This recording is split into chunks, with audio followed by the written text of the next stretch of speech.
यसपालिको यो बजेटको सन्दर्भमा अन्तिम दिन भए पनि मेरो पार्टीको सचेतकले प्रमुख सचेतकले बोल्ने सुअवसर प्रदान गरिदिनु भयो र मेरो आदरणीय चन्द्र भण्डारी दाईले यसमा लमीको काम गरिदिनु भयो र त्यसको निम्ति यहाँलाई हृदयको अन्तस्करणदेखि म धन्यवाद दिन चाहन्छु। अब कुरा त धेरै थिए, तर समयको पाबन्दीले गर्दा मैले आफ्ना कुराहरू केही सटिक रूपमा राख्न चाहन्छु। सभामुख महोदय, यो बुद्ध जन्मिएको देश, हामी बुद्धका अनुयायीहरू। सिद्धार्थ गौतमले दरबार छोडेर जानुभएको, राजकाज परित्याग गरेर जानुभएको र इतिहासलाई अझ गम्भीर रूपमा हामीले डिपली स्टडी गर्यौँ भने अहिलेको अर्थमन्त्रीज्यू त अझ बुद्ध जन्मिएको ठाउँको आसपासबाट आउनुभएको, माउली गाउँबाट आउनुभएको मान्छे हुनुहुन्छ। हामी सबैले आदर गर्ने, हामीले मान्ने हाम्रो आदरणीय नेता नै हुनुहुन्छ उहाँ। व्यक्तिगत रूपमा म उहाँलाई असाध्यै मान्छु। अनि हाम्रो प्रधानमन्त्री त अझ 14 वर्ष 15 वर्षसम्म जेल जीवन बिताएर नेपाली नागरिकका निम्ति, नेपाली जनताका निम्ति लडेर आउनुभएको र इमान्दारितापूर्वक भन्दा कहिलेकाहीँ हाम्रै पार्टीका साथीहरूले हामीलाई थुनाउँदा समेत यो सुनिललाई अन्याय भयो भनेर निकाल्नुपर्छ भन्ने मान्छे। अनि मैले यसो सोचेँ, हामी बा भन्थ्यौँ, साँच्चै हो। अनि बाले छोराहरूलाई मात्रै बजेट नदिएको हो कि भनेर हेरेको त भइले एक दुईजना चेलीबेटीसँग कुरा गरेको, छोरीहरूलाई पनि दिएर हिँड्छ कि। समस्या त छोराहरूमा मात्रै रहेन रहेछ, छोरीहरूमा रहेछ। मैले जोड्न खोजेको विषय के हो भन्नुहुन्छ भने, म एउटा सानो टक भगवान् बुद्ध र चाहिँ आजाद शत्रु भन्ने तत्कालीन अवस्थाका महाराजको बिचमा भएको एउटा संवाद तपाईँहरूलाई सुनाउन चाहन्छु, स्मरण गराउन चाहन्छु। आजाद शत्रुले, बिम्बिसारका पुत्र हुन् आजाद शत्रु, उनले चाहिँ धेरै मारधाड गरे, राज्यमा धेरै दमन गरे, धेरै बल प्रयोग गरे। त्यस पछाडि अन्तिममा जब बुद्ध शिक्षाबाट उनी प्रभावित भए, उनले आफ्नो श्रीपेश खोलेर बुद्धको एउटा भिक्षु मार्फत बुद्धलाई गिफ्ट दिएर उहाँले पठाए र बुद्धले फर्केर आएर त्यो दिएको उपहार उहाँले चाहिँ जो राजालाई फर्काउनु भयो र भन्नुभयो, यो मलाई के काम छ र, यत्रो संसार, यो संसारिक चिजबाट टाढा रहनको निम्ति मैले आफ्नै कपिलवस्तु जस्तो राज्य त्याग गरेँ, राजा हुने मोह त्याग गरेँ। त्यस कारणले तपाईँको श्रीपेश, तपाईँको राज्य आज मलाई जुन उपहार दिन खोज्दै हुनुहुन्छ, त्यो मेरो निम्ति कुनै अर्थ राख्दैन, यसले यो निरर्थक छ। म त संसारका प्राणीहरूलाई उद्धार गर्नको निम्ति राजाहरूको पनि महाराज, धर्मराजाहरूको पनि राजा बनेर बस्न चाहन्छु, जनजनमा पृथ्वी रौन्जेलसम्म मान्छेका हृदयभित्र बस्न चाहन्छु भनेर उहाँले भन्नुभयो। यानि कि त्यो एउटा लिडरसिप, एउटा नेताले सोच्ने, एउटा भिजन भएको लिडरले सोच्ने विषय त्यो बन्नु पर्थ्यो भन्ने मलाई लाग्छ। आज कस्तो देखियो भनेदेखि हाम्रो नेताहरू, तपाईँहरू जो हुनुहुन्छ सम्मानित हुनुहुन्छ, तपाईँहरूको कन्ट्रिब्युसन डेमोक्रेसीको निम्ति तपाईँहरूले गर्नुभएको कन्ट्रिब्युसनप्रति हामी सदा तपाईँहरूलाई श्रद्धा गर्छौँ।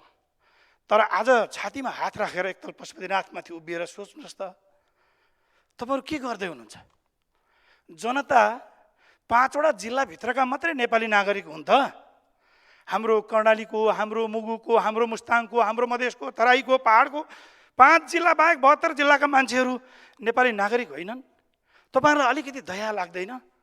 अलिकति भित्र हरि हुन्छ नि, हरि थोरै, त्यहाँका नागरिकले पानी खान पाइदिए हुन्थ्यो, त्यहाँका नागरिकमा को गाउँमा किसानहरूको चाहिँ भत्किएको कुल अलिकति बनाइदिन पाए हुन्थ्यो, सिँचाइको निम्ति एउटा सानो बोरिङ त्यहाँ गाडी दिन पाएको भए हुन्थ्यो। भोलि पर्सि म पूर्व जाँदाखेरि त हाम्रो सुनिल भाइले बाटामा रोकेर कमसेकम एउटा माला लगाइदिन्थ्यो कि, पश्चिमतिर जाँदाखेरि हाम्रो माननीय चन्द्र भण्डारीले अर्को माला लगाइदिनु हुन्थ्यो कि। तपाईँहरूलाई अलिकति त्यो विवेक, यसलाई विवेक भन्छ। मान्यज्यूहरू, मन्त्रीज्यूहरू, यहाँहरूलाई म आग्रह गर्न चाहन्छु, भाषा मेरो अशिष्ट भएछ भने म क्षमा माग्न चाहन्छु, तर एउटा कुरा तपाईँहरूलाई सम्मानजनक ढङ्गले म भन्न चाहन्छु, तपाईँहरूको हृदय छ कि छैन? नागरिकप्रति उत्तरदायी हुने हृदय छ कि छैन? तपाईँहरू देशको मन्त्री हो, देशको नेता हो, या एउटा सानो समूह, एउटा झुन्डभित्रको तपाईँहरू चाहिँ जो मन्त्री हो? अनि तपाईँहरू मन्त्री बनिरहँदाखेरि अनि तपाईँहरू एक्लै चुनाव जितेर आएर बन्नुभएको हो, त्यसो भए गठबन्धनको आवश्यकता किन? अनि काङ्ग्रेस एमालेका साथीहरूलाई, मन्त्री हुनु भइसकेका साथीहरूलाई अझ म भन्न चाहन्छु, अब यो 4-5वटा क्षेत्रका मान्छेले मात्रै रुख र सूर्यमा भोटाले पुग्ने भयो त? तपाईँहरूले अर्कोपल्ट यो सदन चलाउन सक्नुहुन्छ? यो एउटा गम्भीर विषय हो, यो एउटा मेरो गम्भीर प्रश्न हो यहाँहरूलाई। र मलाई के लाग्छ भने हामी मिलेपछि नहुने भन्ने केही पनि छैन। यो बजेट अहिले तत्काल तपाईँहरूले संशोधन गर्नुपर्छ। समन्वयिक हुनुपर्छ बजेट। यो राज्य सत्तालाई हातमा लिएर राज्य सत्तामा बसेर पावरको अभिमान देखाएर अनि नागरिकलाई लिगल वेबाट नागरिक लुट्न पाइँदैन, किनभने कर नेपालका सबै नागरिकले बराबरी तिरेको छ। हाम्रा क्षेत्रका नागरिकले, तपाईँका क्षेत्रका नागरिकले, झापाका नागरिकले, मोरङका या सुदूरपश्चिम या सुदूरपूर्वका नागरिकहरूले तिरेको करको प्रतिशत एउटै हो। हेकारोस् यहाँहरूलाई म स्मरण गर्न चाहन्छु, हाम्रा गाउँमा चिसाङका डिलमा बसेर डाँसखोलामा बसेर गिटी कुट्नेहरूले एक बोरा बेचेको गिटीमा पनि तपाईँले कर लगाउनु भएको छ। किसानले उत्पादन गरेको कृषि उत्पादनमा समेत तपाईँले कर लगाउनु भएको छ। अनि बजेट भकारीको चाबी तपाईँको हातमा दिइसकेपछि तपाईँले लगेर आफ्ना क्षेत्रहरूमा मात्रै, नेताहरूका क्षेत्रहरूमा मात्रै हाल्ने, योभन्दा दुर्भाग्यपूर्ण के हुन सक्छ नेपालको इतिहासमा। त्यसकारणले कस्तो नेता बन्ने तपाईँहरू? एउटा झुन्डभित्रको, फेरि रिपिट गर्न चाहन्छु म, एउटा झुन्डभित्रको एउटा सीमित मान्छेहरूको हृदय जित्ने गरी आफ्नो चुनाव क्षेत्रलाई केन्द्रित गरेर भोलिपल्ट हामी चुनाव जितौँ अरू सबै हारुन् भन्ने हिसाबले मात्रै बन्ने, या होल नेपालभित्र भएका नागरिकहरू चाहे स्वदेशमा हुन् या विदेशमा हुन्, त्यो बच्चादेखि वृद्धसम्म हाम्रा बाबुआमा हुन्, हाम्रा नागरिक हुन् भन्ने तपाईँले सोच्ने कि नसोच्ने? अशोकाको पालामा, राजा अशोकाको पालामा धर्मराजा भनेर अशोका कहलाइनु हो। त्यो धर्मराजा हुने क्राइटेरिया मध्ये प्रमुख एउटा क्राइटेरिया के थियो भने सबै नागरिकलाई आफ्ना परिवारका सदस्य तपाईँले हेर्ने, कुनै पनि शासकले हेर्ने, हरेक नागरिक आफ्ना परिवारका आमा बुवा दाजु भाइ दिदी बहिनीहरू जस्तै हुन् भन्ने कुरा त आजभन्दा 2400-2300 वर्ष अगाडि इस्टाब्लिस भएको हाम्रो चाहिँ थ्योरी हो। अनि आज तपाईँहरूले सत्तामा बस्ने बित्तिकै यस्तो निर्ममतापूर्वक अनि दिन दहाडै अनेस्टली भन्दाखेरि तपाईँहरू सर्ट प्यान्ट त लाउनु भएको छ तर निर्लज्ज हुनुहुन्छ। तपाईँहरू भकारीको सबै पैसा लगेर अर्कोतिर हाल्ने, आफआफतिर हाल्ने, अनि बाँकी रहेको जम्मै सांसद याद गर्नुहोस्, भोटको आधारमा यदि मूल्याङ्कन हुने हो भने कान्छाराम तामाङजीले भने जस्तै यो मुलुकको 50,000 मान्छेले मत दिएर आएको मान्छे म सुनिल शर्मा मोरस्टोमा बोल्दैछु र प्रत्येक हाम्रो अगाडि बस्नुभएको सांसदहरू, हरेक सांसदहरूले कमसे कम 40,000 देखि 50,000 मत लिएर आउनुभएको छ र हामी बोलिरहेको एउटा व्यक्ति होइन, लाखौँको सङ्ख्यामा मत लिएर आएका साथीभाइहरू आज विवश हुनुहुन्छ। अनि तपाईँहरू सुन्नुहुन्छ, यहाँबाट फर्किनुहुन्छ, झोला बोक्नुहुन्छ अनि भन्नुहुन्छ हाम्रा क्षेत्रमा ल्याइहाल्यो 131वटा मेरामा हालेको छ, फलानामा हालेको छ, अरूको जेसुकै होस्। तर हेर्नुहोस्, एक दिन यो मरेर जाने जिन्दगी हो, हिसाब हुनेवाला छ उपरमा। आज तपाईँले गर्नुभएको पाप र धर्मको एक दिन हिसाब हुन्छ। जनताको गाउँबाट पसिना गरेर पठाएको पैसा पाइ गरेर पठाएको कर तपाईँका भकारीमा आइसके पछाडि तपाईँले अघोषित रूपमा, म यसलाई अघोषित रूपमा भन्दैछु, लुट्नु भएको छ। यसरी पाइँदैन लुट्न। यो अघोषित रूपमा लिगल अथवा सत्तालाई, कानुनलाई आफ्नो हातमा लिएर लुटिएको हो। सभामुख महोदय, म एउटा सिरियस विषय उठाउन चाहन्छु। अहिले जो माननीय ज्ञानेन्द्र कार्की मेरो आदरणीय दाइले पनि अघि सिरियसली उठाउनु भएको थियो, अहिले अर्थ मन्त्रालय अन्तर्गत टेक एन्ड पे भन्ने एउटा थ्योरी आयो। अर्थमन्त्रीजीप्रति मेरो कुनै शङ्का छैन, तपाईँ बडो शालीन मान्छे हुनुहुन्छ, क्लिन मान्छे हुनुहुन्छ, तपाईँको स्वाभिमानप्रति, तपाईँको निष्ठाप्रति, तपाईँको छविप्रति मेरो प्रश्न होइन। तर यो टेक एन्ड पे जुन ल्याइयो यसमा जम्मा 2वटा मात्रै एन्सर हुन्छ।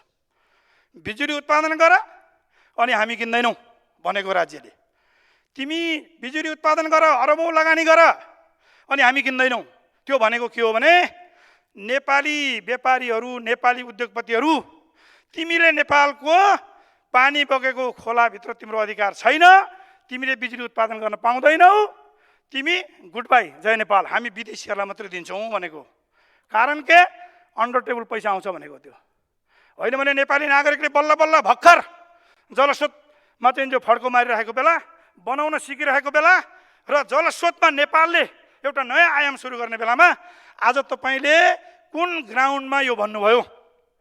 यो तत्काल तपाईँले यो असार मसान्त अगाडि यो तपाईँले परिवर्तन गर्नुपर्छ, चेन्ज गर्नुपर्छ भन्ने हो हाम्रो भनाइ। होइन भने दिनुहोस्, ठिक छ त विदेशीलाई दिनुहोस्, अथवा यो ढिलो गरियो भने अर्को एउटा हल्ला छ। म खुलेर भनिदिन्छु, मलाई कुनै लाज छैन भन्नलाई, डर छैन।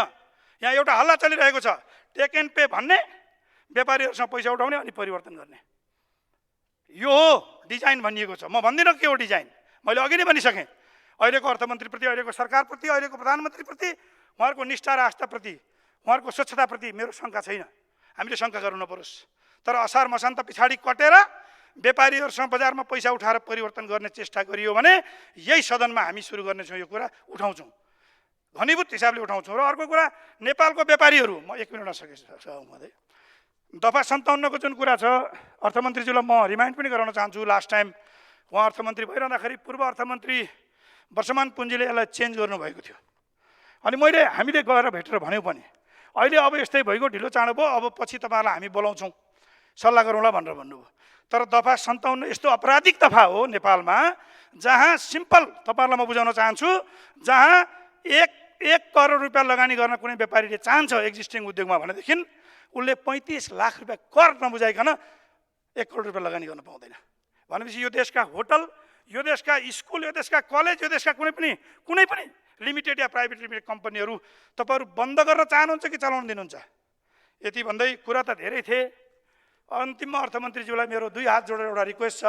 मुगुबाट हुम्ला जाने बाटोमा अहिले पनि तुइन्छ, मुख्य बाटोमा चङ्खेली हिमाल तल, कृपया तपाईँको कार्यकालमा त्यो बनाइदिनु होला। ठिक छ, हामीलाई त दिनु भएन, तर कम्तीमा त्यो बनाइदिनु होला भन्दै यहाँहरूलाई म यसरी समय राम्रो दिनुभयो, टाइम पनि काटिदिनु भएन, सभामुखज्यूलाई पनि धन्यवाद दिँदै म बिदा चाहन्छु। केही गल्ती बोलेछु भनेदेखि सुधारौँला अर्कोपल्ट। हस् त, धन्यवाद, थ्याङ्क यू।